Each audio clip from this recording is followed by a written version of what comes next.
even though Putin seems undeterred as of now, sanctions are throwing sand in his war machine by chipping away at the resources that can be spent on it.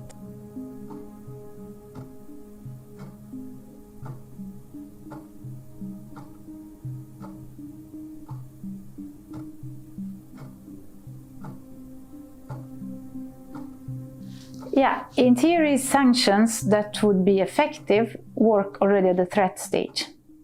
So if the threat of certain sanctions did not deter the outcome, most likely neither will the implementation, generally speaking, at least as long as the threat was credible. So at the implementation stage, sanctions need to take the target by surprise to have an effect. For example, if they're more severe than anticipated. In practice, sanctions are quite a blunt instrument that affects other parties we wouldn't want to affect. And moreover, they usually are not enough by themselves. The stick of sanctions works best when complemented by some carrot. For example, in the case of Iran, a nuclear deal was offered in exchange for lifting the sanctions. So it helps if the target knows exactly what is it that is sanctioned and when it's offered a way out of it.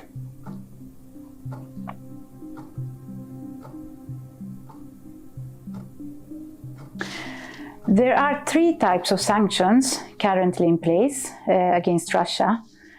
The most impactful in the short run are limitations on financial transactions. First and foremost, those against the central bank, followed by restrictions to other banks and disconnect from the SWIFT system. And then by those targeting other assets, like divestment from funds, investment withdrawals, asset freezes, and so on. Trade sanctions, which in this case would be in particular on technology import and on energy and metals export, take longer time to be felt and are more costly to the sender as well.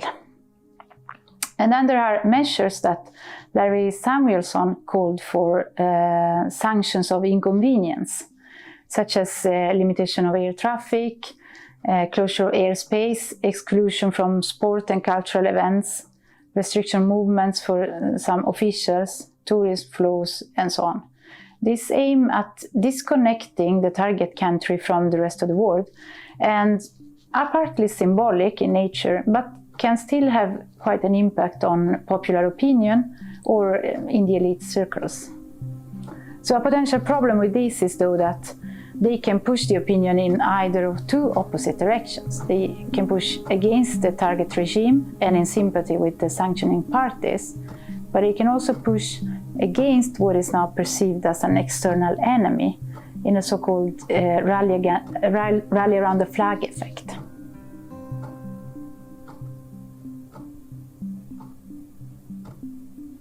Yeah, so even though Putin seems undeterred as of now, sanctions are throwing sand in his war machine by chipping away at the resources that can be spent on it. Also, the toughness of the sanction is signaling to the largely misinformed or even deceived population within Russia that something very serious is going on. The unity of sender countries in backing this sanction package is also an important signal to that the West is united, that the rest of the world, almost in its entirety, is condemning Putin's course of actions. There is still room for tightening the current sanctions and expand them, both in the direction of more targets, for example, more banks, more individuals could be targeted, more sectors, and also more senders, so more countries could still join in. It is possible, for example, to monitor what routes Russia is taking to try and evade the sanctions. Where are financial and trade flows being redirected, and follow up by trying and closing these gaps.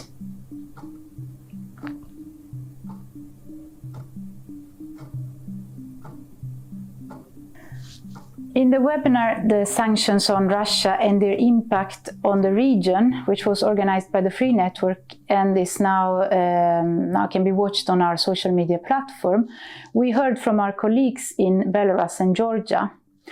The case of Belarus is, of course, special because of its association with Russia in the aggression to Ukraine, for which Belarus has recently been targeted by new sanctions that add up to the ones that were already imposed on Belarus since the violent crackdown on protests after the 2020 elections.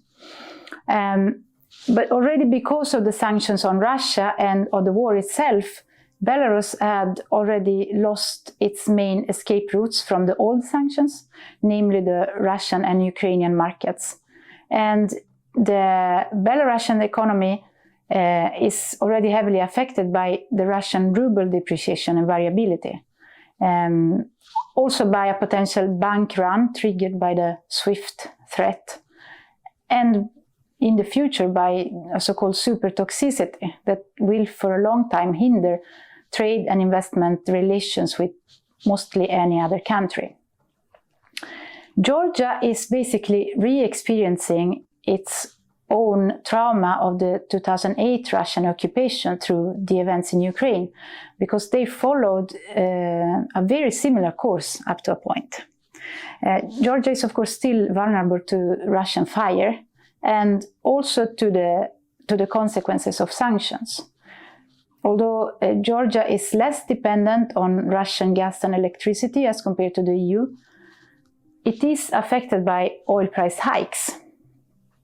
So, for example, it's calculated that a further 20% ruble depreciation could add 2 more points to the already high inflation rate that is now at 13.7%. Wheat is also a problem, a key commodity, because Georgia imports almost 90% of its wheat from Russia.